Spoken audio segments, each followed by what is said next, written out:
Executive Vice President Violeta Josef, Vice President for Operations Maria Victoria Espanio, Vice President for Government Arnold Novales, Vice President for Commerce and Industry Gerard San Victores, Vice President for Public Practice Luisa Calion, Vice President for Education Janicio Villeta, Secretary Belinda Narvaez, Assistant Secretary Yunila Gorgolon Licuan, Treasurer Marcus D. Lim, and Assistant Treasurer Albert Paul Uy.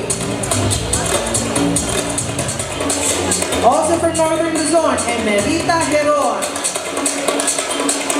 Central Luzon, Neil Perez. Southern Tagalog, Belinda Narvaez. Also from Southern Tagalog, Roberto D. Flores. From the Bicol region, Leonardo Almero. And from Bicol, Abner E. Eastern Visayas, Anita Sanchez. Eastern Visayas, Florence Tangente. Western Visayas, Janicio Villeta. And Western Visayas, Felix Sena. Northern Mindanao, Yonila Gorgolon Licuan. And Northern Mindanao, Delgado P. Uy Jr. and Ramonito Pernato of Southern Mindanao. Our sectoral directors for education, we have Nilo Burgos.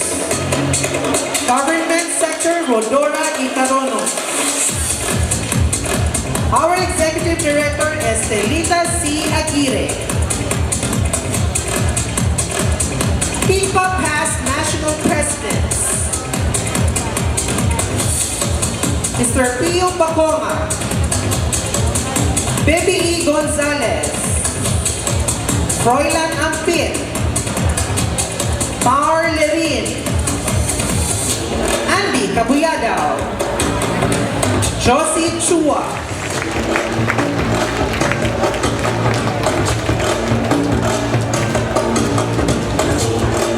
We would like also to welcome the national awardees led by Attorney Eugene Mateo.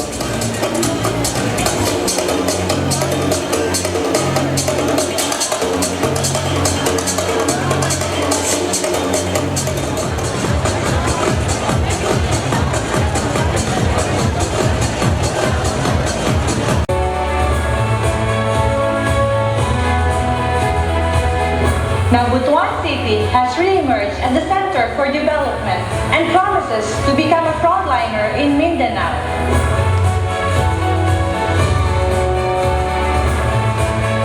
Rich history, colorful culture, warm and hospitable people, peaceful climate, conducive environment for business, leisure, trade.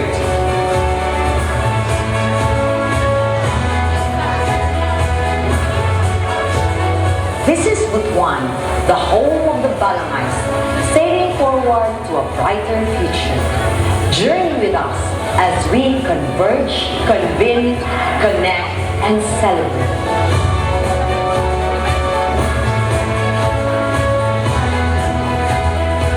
Madyaw na pagkani kung 67th PICPA Annual National Convention.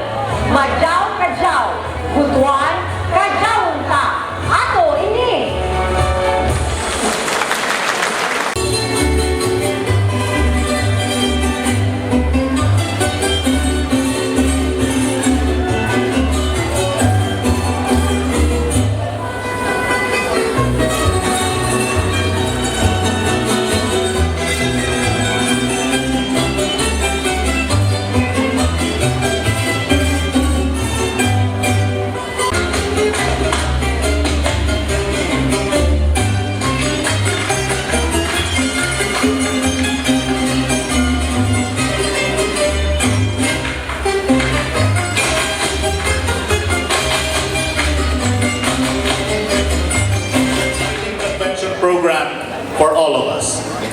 So, without further ado, Let's welcome our young, vibrant, and energetic PICPA National President, Attorney Josefe Sorera T, to formally welcome us to the 67th PICPA Annual National Convention.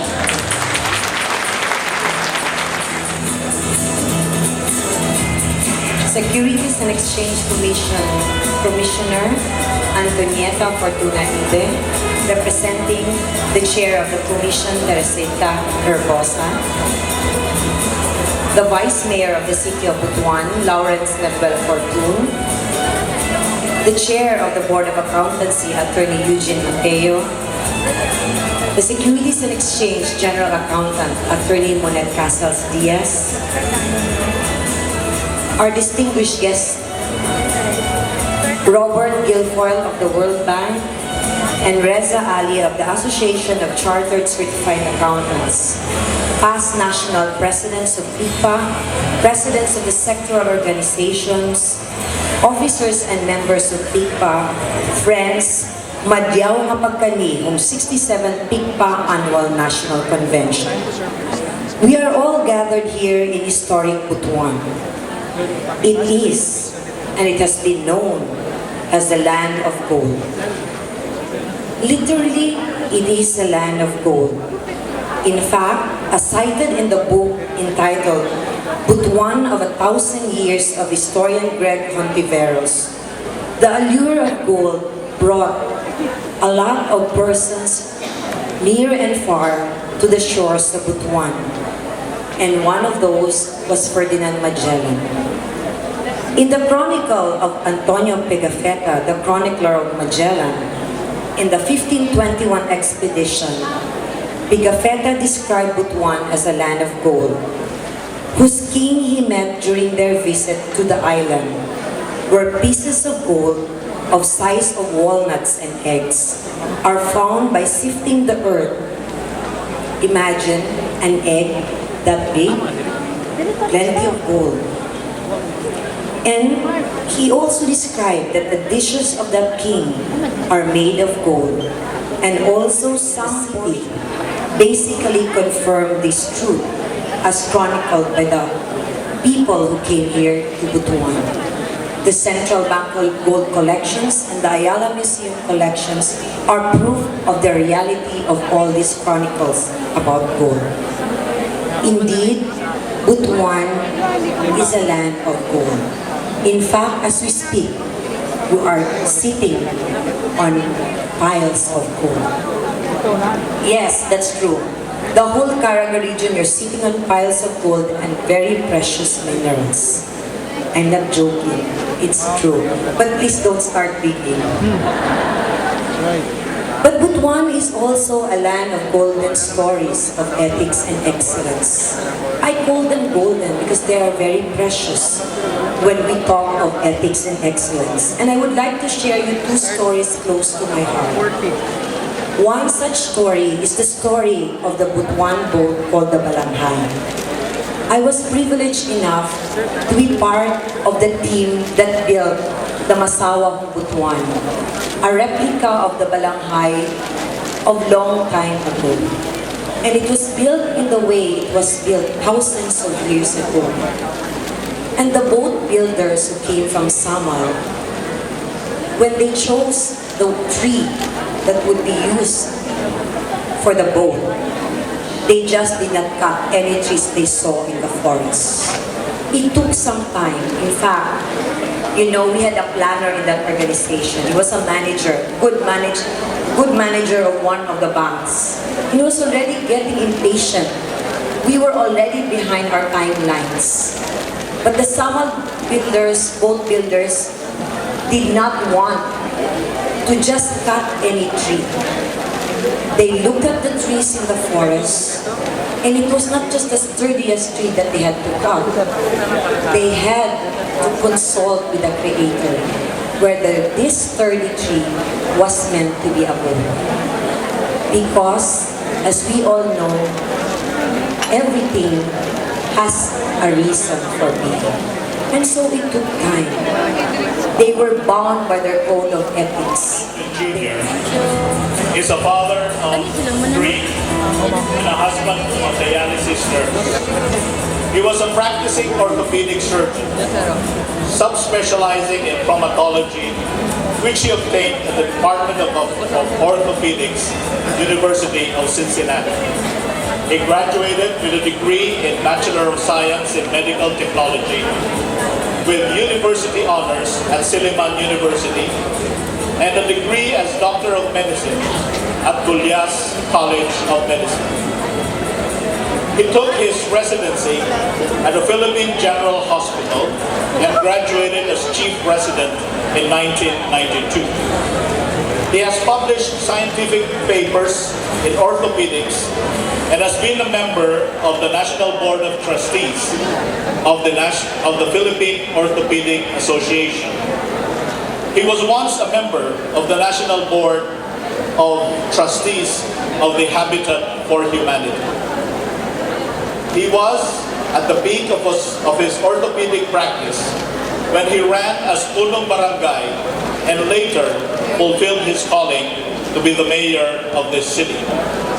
He placed the Moral Recovery Program in the heart of the governance and championed the cause of transparency and accountability, earning for the city the seal of good housekeeping, which carried with it a 60 million peso prize. He led the city into progress by turning around the local economy in just 2 years, worked hard for a cleaner city, and led the campaign against illegal logging.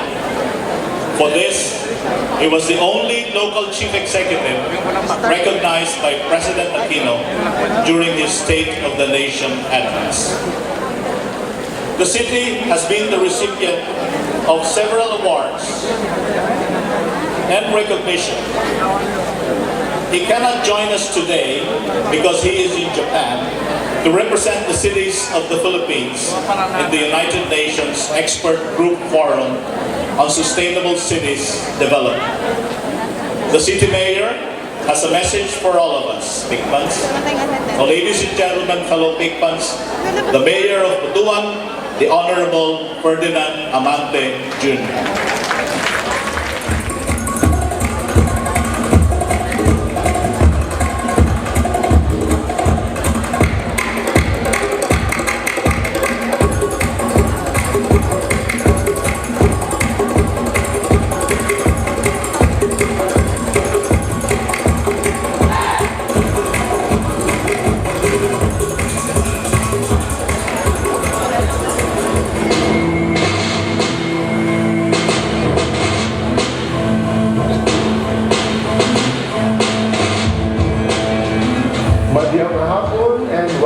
Butuan City.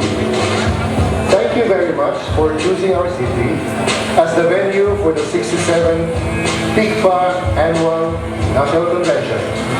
Butuan is now slowly becoming a popular destination for conventions in Mindanao.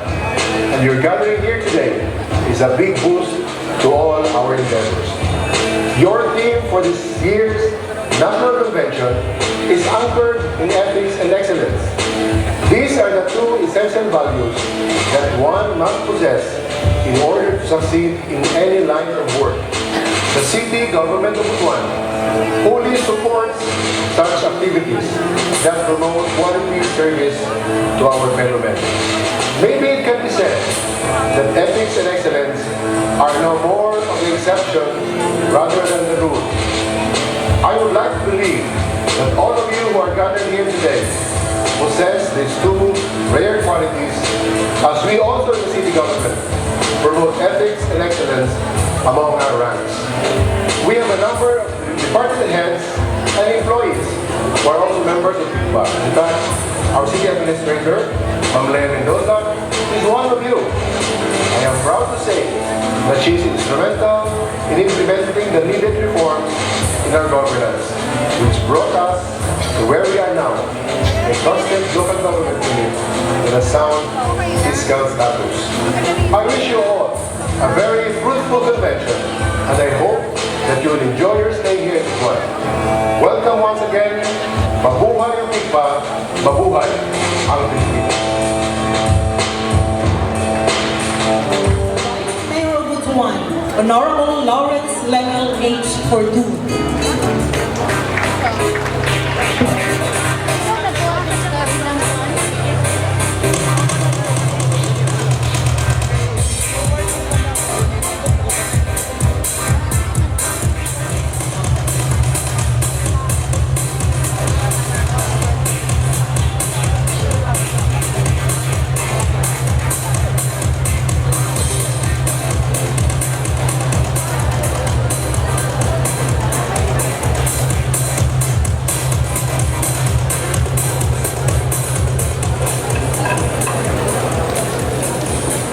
Adyaw nga hapon, kaniyo nga tanan. That is how we say good afternoon in Butuanon. On behalf of the city government, I would like to thank the Philippine Institute of Certified Public Accountants for choosing Butuan as your venue for the 67th PICPA Annual National Convention. Indeed, we are overwhelmed by the presence of nearly 3,000 certified public accountants coming from all throughout the country. As the Honorable Mayor Ferdinand Amandi said, Butuan City has become a favorite venue for meetings and conventions. This year alone, several conventions have been held. The Vice Mayor's League of the Philippines Congress was held recently in the city of Butuan. The Philippine Councilors League as well was held in the city of Butuan. The National Convention of the Philippine Dental Association was also held here only about a month ago. The Vegetable Farmers Association National Congress was also held recently in Butuan. And the Moral Recovery Officers National Convention was also held in Butuan. But when the Mayor and I heard or learned of the PICPA Annual Convention that would be held in the city, we were much more excited. And thank you very much for choosing Butuan. We are really very happy that you have come. And let me tell you that you have come not only to the home of the Palangays, you have come to the city of firsts over the last 2 years. The city of Butuan has been awarded the most child-friendly city. The city of Butuan has pioneered in organic farming legislations. The city of Butuan is among the first 5 localities in the whole country to have received a seal of good housekeeping from the DILG. The city of Butuan as well was awarded only recently 2nd place in the recently concluded Kalasan Award. This is an award given to cities with effective disaster risk reduction program. And we are also the first city in the whole country to have passed a public-private partnership code that has paved the way for the influx of many PPP proposals for the city. And we are happy that you are all here, especially with your theme, ethics, excellence. These are really very important challenges when we assumed office 2 years ago, ethics and excellence. And let me remind you perhaps of what the late Secretary Jesse Robredo said. Sabi niya, ang kailangan natin sa pamahalaan ay hindi lang mahuhusay, kundi matino rin. So that is really what we need, not only in government, but even in our private endeavors, ethics, excellence. We are all witnesses to Senate investigations that are aired on TV, and we are surprised that those people who get involved in anomalies in government, in high places of government, are people of sterling academic credentials. These are people who went to the best universities in the country, earned their graduate degrees abroad, but we are surprised when they get involved in such anomalies. Perhaps what has been forgotten is the value of ethics. So we are happy that this is the theme of PICPA, especially that you have done it in the city of Butuan. So on that note, let me welcome all of you to the city of Butuan. Salamat kadayaw pagkaniniyo nga ni Dakbayan ng Butuan. Thank you very much and congratulations to all of you.